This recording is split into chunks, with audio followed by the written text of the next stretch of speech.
Hello guys, welcome to the SwallowedStar channel to discuss and explain the exciting storyline of your favorite series, SwallowedStar episode 206. In our previous episode, after Luo Fang's true identity was revealed to be the legendary King Blade River, he found himself facing a massive target on his back within the ancestral god sect. He was bombarded with over 620,000 duel challenges in the virtual world of glory.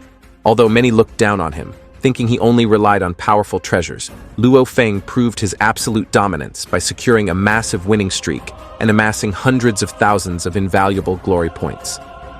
This sudden rise to power sparked serious concern among enemy races, specifically the demons and the bugs, who then dispatched the Universe Venerable Zhao Shi to assassinate him. However, that attempt ended in a total disaster for the attacker. The Aurora Lake defense system instantly executed Zhao Shi for violating the rules of the sacred territory. Luckily, Luo Feng survived because the body that was destroyed was merely a clone. The incident concluded with a stern warning from the ruler of Bohemia Island to all other races. Do not even think about harming Luo Feng while he is under the protection of the ancestral god sect. Alright, without further ado, let's jump straight into the story.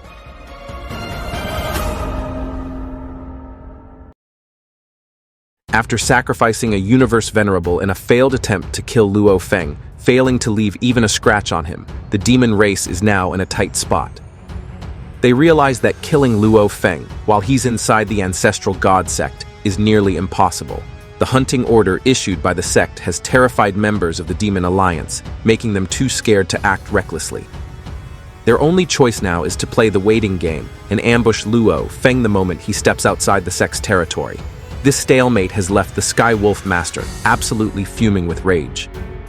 Meanwhile, back at his residence, Luo Feng is staying focused on his training. He has now mastered the 3rd level of the Beast God technique, and his Shiwu wings have reached their 2nd form. However, a major problem looms over him. The name Luo Feng is now known throughout the entire universe. The secret of his golden-horned behemoth's cloning talent has also been leaked to the outside world, making him a primary target for the 3 pinnacle races. While Luo Feng has grown significantly stronger since his last battle, he knows deep down that it's still not enough to guarantee his safety in the long run.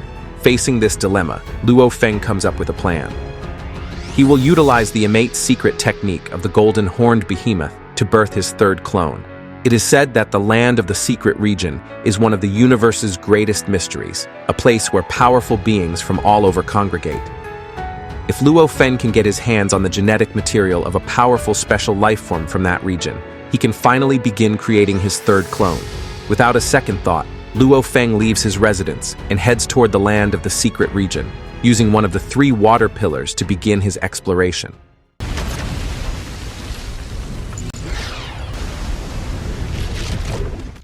According to Babada, the land of the secret region is breathtakingly beautiful at first glance. However, she warns him that it is actually one of the most treacherous secret regions in existence, where even a universe master could find themselves trapped.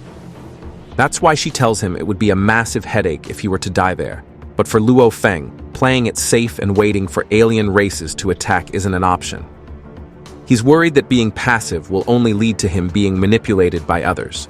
On the bright side, within the secret realm, Luo Feng has already spotted a special life form that seems like the perfect candidate for his 3rd clone. After a long journey of dodging countless dangers, Luo Feng suddenly encounters a portal with an incredibly high suction force that pulls him inside against his will. During his previous explorations of the secret region, Luo Feng always faced obstacles that were loud and obvious. Curiously, this new area feels eerily silent and incredibly calm.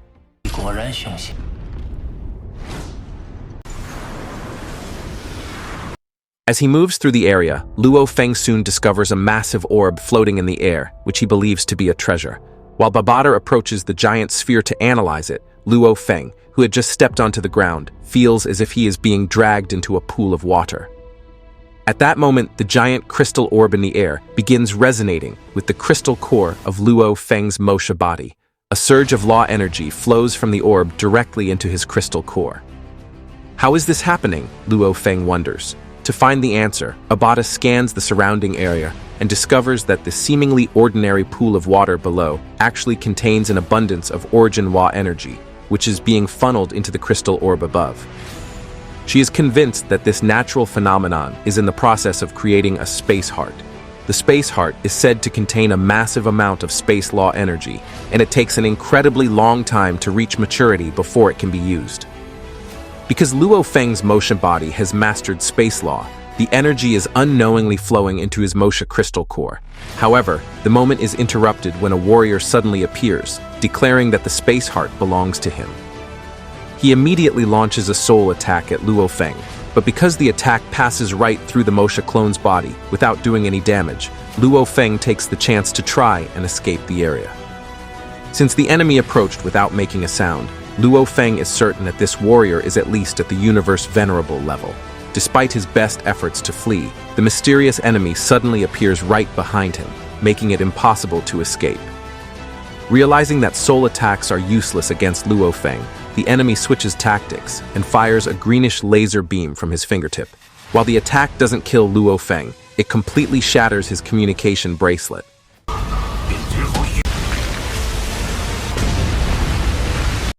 Luo Feng takes flight again, desperate to get away, but the enemy catches him with ease and prepares a follow-up attack.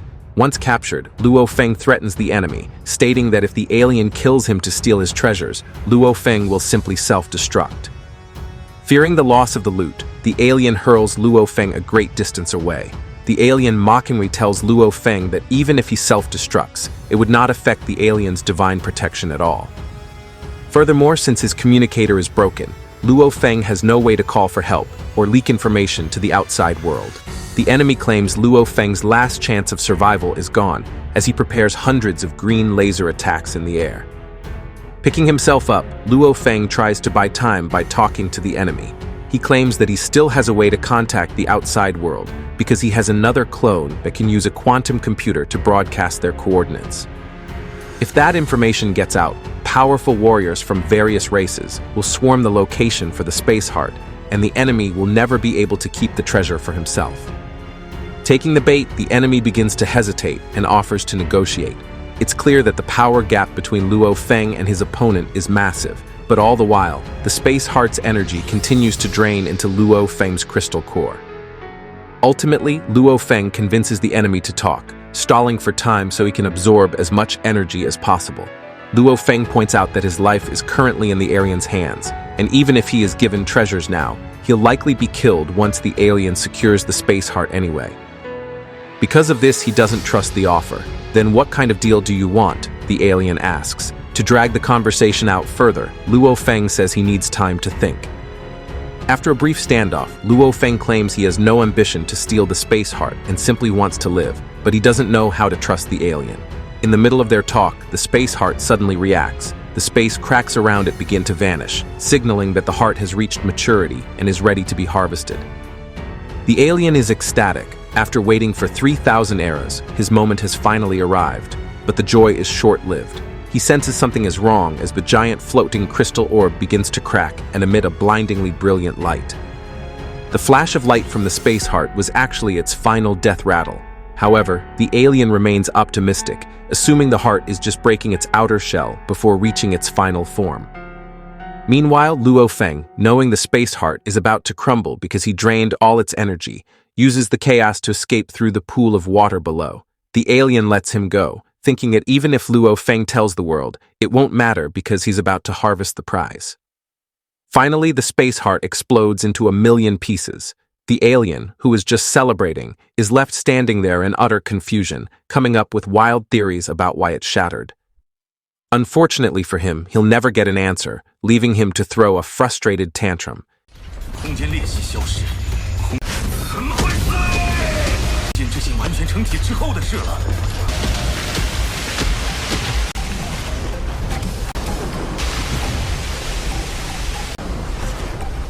He has no clue that it was all Luo Feng's doing, who is now a safe distance away. Nabata comments on how lucky it was that Luo Feng was smart enough to stall for time, allowing him to absorb every drop of energy stored within the space heart.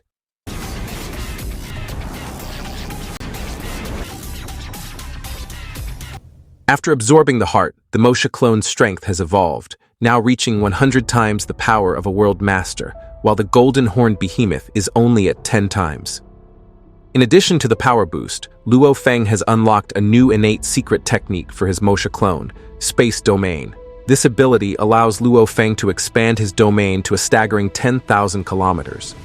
With Space Domain, Luo Fang can instantly teleport to any position within that range in a single step.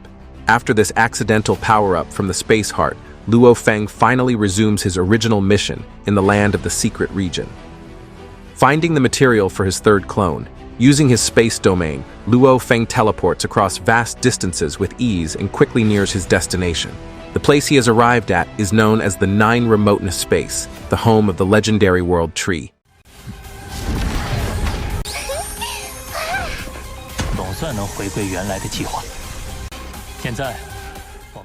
As it turns out, it is the world tree itself that Luo Fang wants as his third clone. This plant-based lifeform has three major advantages. First, it has an innate ability to control space and time. Second, due to its massive size, Luo Fang can store an enormous amount of divine power within it. Finally, it can strengthen his god and country, making them nearly invincible against foreign invasions. However, the island is filled with incredibly aggressive plant life that attacks any intruders. Luo Fang has to find a way past them to reach the world tree. Luckily, he finds a clever workaround. He transforms his body into a floating feather, identical to the ones drifting around the world tree area. This allows him to drift past the dangerous plants that have claimed the lives of many warriors. However, because he's just a feather drifting with the wind, the journey to the world tree takes much longer than expected, 5 months to be exact. Luo Fang is understandably annoyed. Once he arrives, he finds that no world tree leaves have naturally fallen to the ground. Since he can't just pick them up, he decides to take them by force. His Mosha clone attempts to rip a branch forcibly off the world tree. But the young world tree isn't having it. It immediately retaliates, capturing and killing Luo Fang's clone instantly.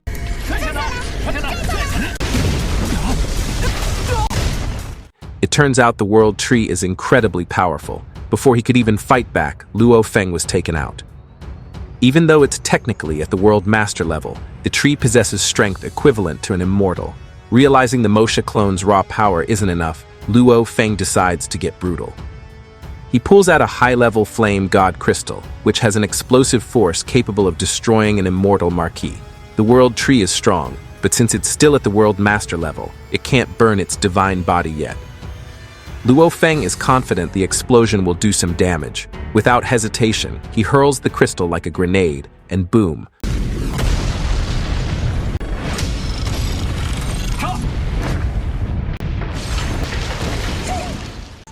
A massive explosion rocks the area, but to the world tree, it's like a minor sting. It suffers only slight damage, causing a few leaves and branches to fall. However, the fallen leaves almost immediately fly back and reattach to the tree. After the blast, the young world tree goes crying to its father, who is stationed nearby, complaining that an outsider attacked for no reason and damaged its leaves. Luo Fang managed to snag a piece of the tree branch, but unfortunately, he has nowhere to run. The father world tree freezes time and space in the entire vicinity, leaving Luo Fang completely immobilized. Seeing Luo Fang frozen, the young world tree wants to execute him in revenge. But before it can, the father tree kills the intruder itself, causing the young tree to pout. The older world trees nearby feel bad for their youngest sibling. If it weren't for their father, that thief would have definitely escaped. The father explains that the outsider's escape method was top tier. He could teleport and vanish without even causing space fluctuations. If he had been allowed to flee, finding him, Luo Fang, would have been impossible. To cheer up the young tree, the father says he was just helping punish the bad guy. Finally, the youngest tree is told to train hard like its siblings, because once it reaches the Immortal level, it won't ever have to fear Luo Fang again. After the Mosha clone's defeat, Luo Fang is more convinced than ever that if he can secure the world tree as a clone, he will be unstoppable. Legend has it that once a world tree reaches the Universe Venerable level, its combat power is equal to a Universe Master. The proof was in the pressure alone. Luo Fang's clone was wiped out effortlessly. Following that encounter, Luo Fang is certain the world tree will be on high alert. He's frustrated that he's now considered a major enemy, especially since the strongest world tree on the island personally intervened over just a leaf or two. But after 2 failures, Luo Fang now understands the father tree's attack patterns. For his next move, he's refining his plan and is confident he won't make the same mistake twice. Then what happened next? Okay, thank you for watching until the end, and don't forget to support this channel with likes, subscribe, and comments. That's all from me. Bye.